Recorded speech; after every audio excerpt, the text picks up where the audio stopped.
Hello students, I Ashok Kumar Sharma, your mathematics mentor.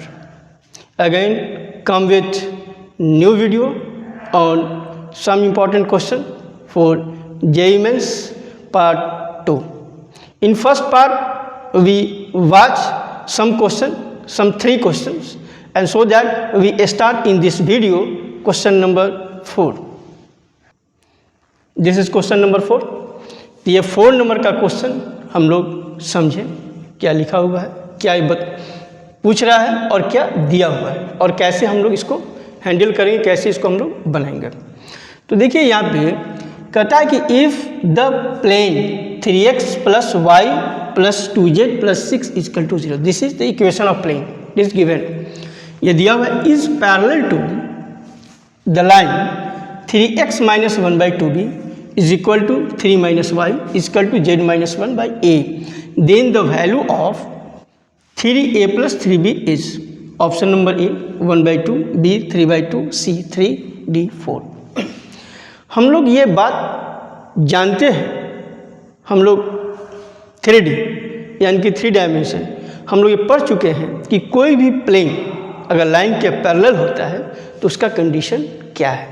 तो आपको समझाने का प्रयास करते हैं कि मान लीजिए ये प्लेन है, ठीक, एक प्लेन का इक्वेशन दिया हुआ है ax plus by plus cz plus d equal to 0, मान लीजिए इक्वेशन ऑफ प्लेन है और एक लाइन ऐसे दे दे, ओके। तो यहाँ पर अगर इस प्लेन पर जो नॉर्मल होता है, जब लाइन पैरेलल है तो ये नॉर्मल क्या होगा, इस लाइन पर परपेंडिकुलर होगा।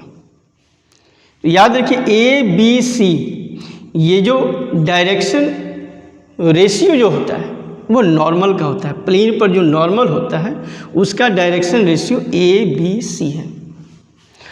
इस लाइन का इक्वेशन अगर गौर किया जाए, अगर मान लीजिए कि लाइन का इक्वेशन इस प्रकार दिया हुआ है, it is given x minus x1 by a1 equal to y minus y1 by b1 और equal to z minus z1 by c1। तो जब ये स्टैंडर्ड फॉर्म पे होना चाहिए, equation of line given in standard form, जब standard form पे दिया होगा तब अगर ये दोनों लाइन पैरेलल टू प्लेन हो तो यह सिचुएशन होता है। अगर यह कंडीशन को पालन कर रहा है तब जो लाइन होगा वह प्लेन के पैरेलल होगा। तो ये कंडीशन होता है, अगर ये पैरेलल है तो इस कंडीशन को पालन अवश्य करेगा। ये हम लोग 3D में पढ़ चुके होंगे।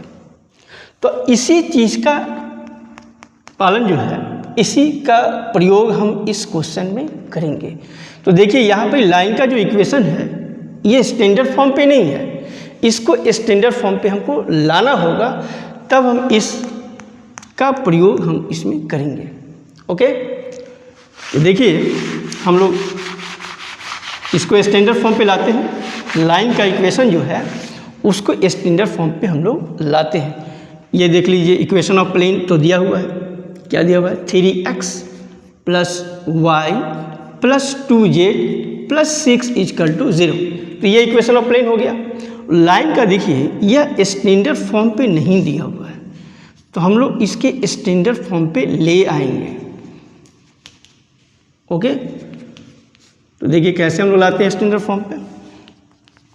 यहाँ से 3 को कॉमन कीजिए तो x माइनस 1/3 हो जाएगा 2b, और इसमें माइनस को कॉमन लाइए और नीचे में कुछ नहीं है तो 1 तो हम लिख ही सकते हैं, और ये z minus 1/a,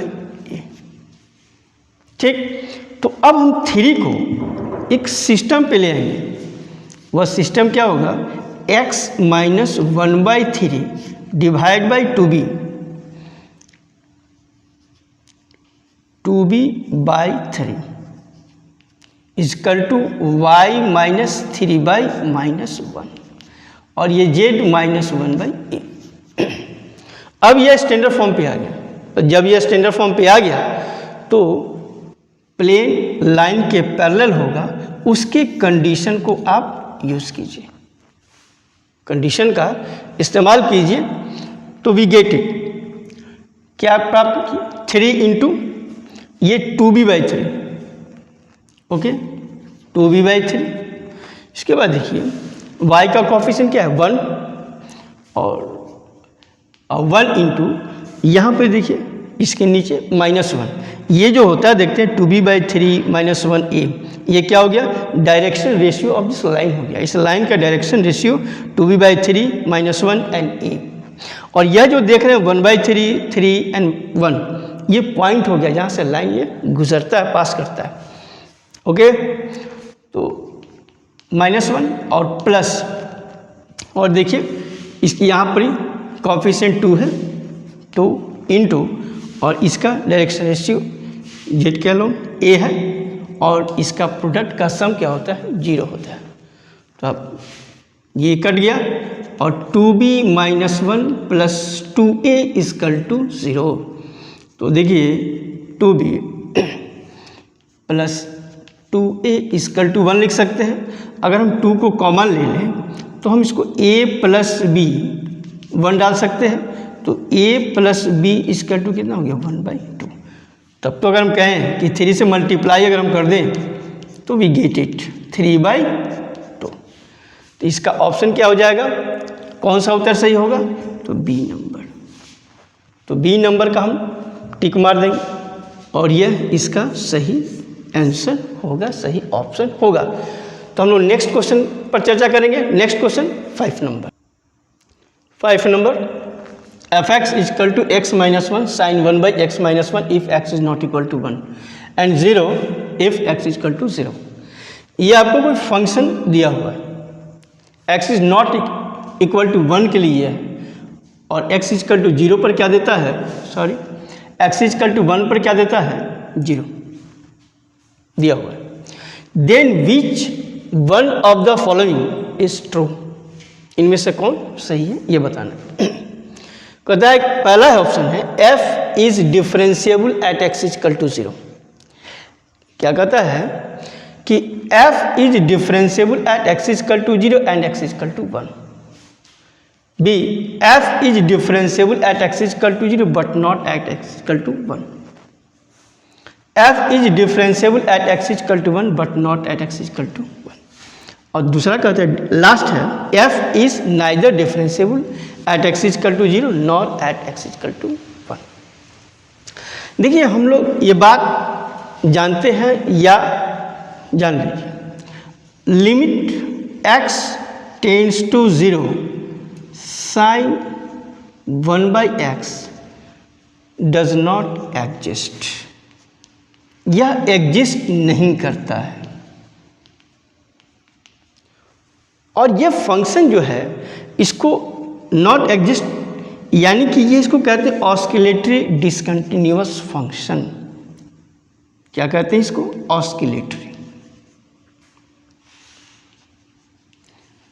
oscillatory discontinuous function.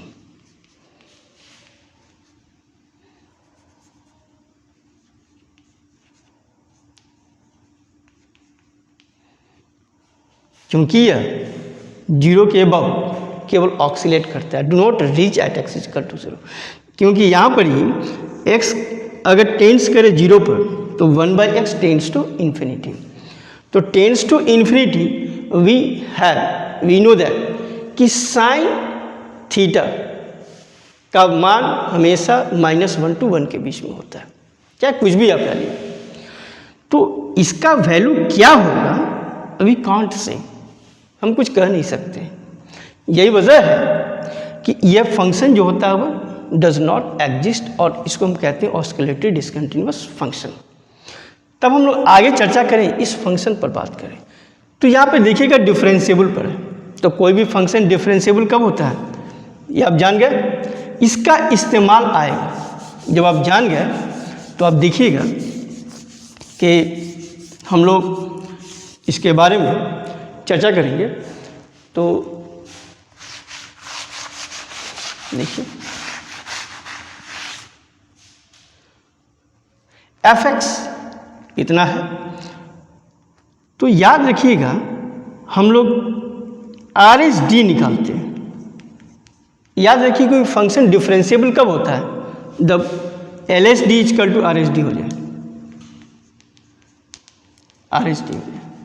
और साथ में ये भी याद रखिएगा फाइनाइट भी होना चाहिए, एग्जिस्ट भी करना चाहिए, कोई भी एल एस डी हो या आर एस डी, एग्जिस्ट नहीं करेगा तब वो डिफरेंशिएबल नहीं होगा। ठीक, तो हम लोग आर एस डी पर चर्चा करें।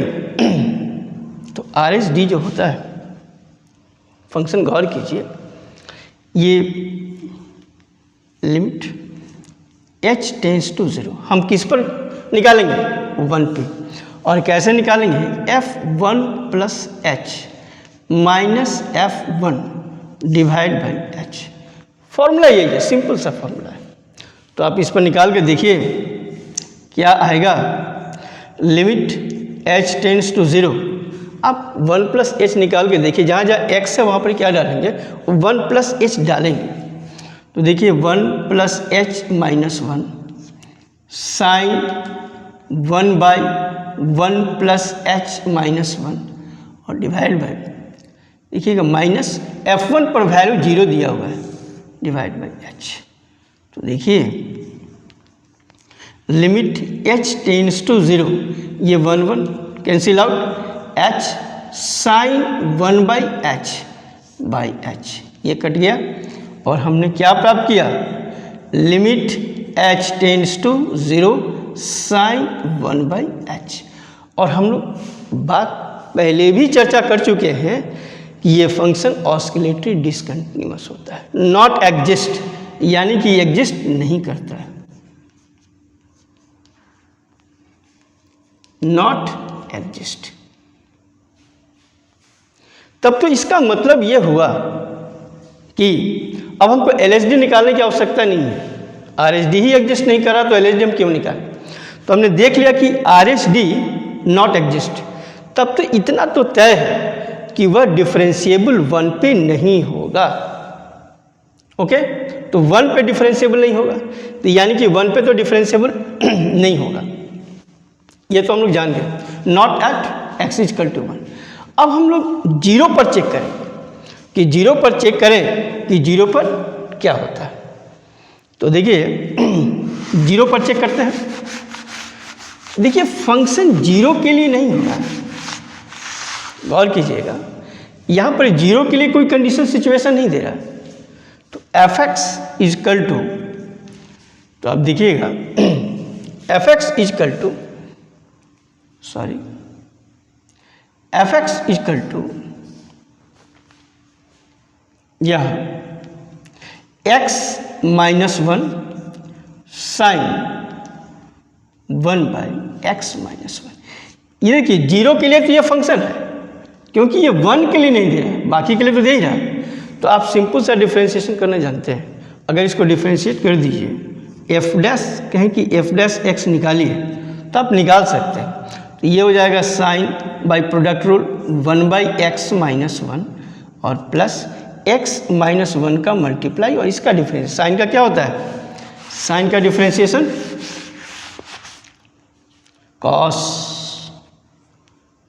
1 बाई एक्स माइनस 1 और फिर 1 बाई एक्स माइनस 1 का करना पड़ता है, तो इसका हो जाएगा माइनस 1 बाई एक्स माइनस 1 का स्क्वायर। तो एक तो कट जाएगा, तो आप देखिएगा तो यह आ गया sine 1 by x minus 1 minus 1 by x minus 1 cos 1 by x minus 1। Okay, अगर हम एफ डैश 0 का मान निकालिए तो आप निकाल सकते हैं, एक वैल्यू फाइनाइट वह देगा, ये मान एक फाइनाइट वैल्यू दे रहा है, यानी कि 0 पर वह फंक्शन क्या है, डिफरेंशिएबल है। तो फंक्शन क्या है, differentiable at x equal to 0 but not at x equal to 1। तो हमारा ऑप्शन कौन सा हो जाएगा, दिस। तो फंक्शन क्या होगा, f is differentiable at x equal to 0 but not at x equal to 1। तो इस प्रकार हम क्वेश्चन को बनाएंगे और आराम से आप उस मान को आप निकाल सकते हैं। अगर हम आपसे कहें कि f डैश 0 निकालिए तो आप निकाल सकते हैं, फाइनाइट वैल्यू आएगा। तो देखिए f डैश 0 निकल जाएगा, तो देखिएगा ये साइन -1 माइनस प्लस हो जाएगा और कॉस -1 ये मान को देगा। तो अब ये क्या हो गया वैल्यू, फाइनाइट वैल्यू हुआ, और इस वजह से एफ डैश जो होगा 0 पर क्या करेगा, एग्जिस्ट करेगा। यानी कि f is differentiable at x equal to 0 but not at x equal to 1। Okay, तो आप समझ गए होंगे बात को। तो हम लोग इसके आगे देखते हैं।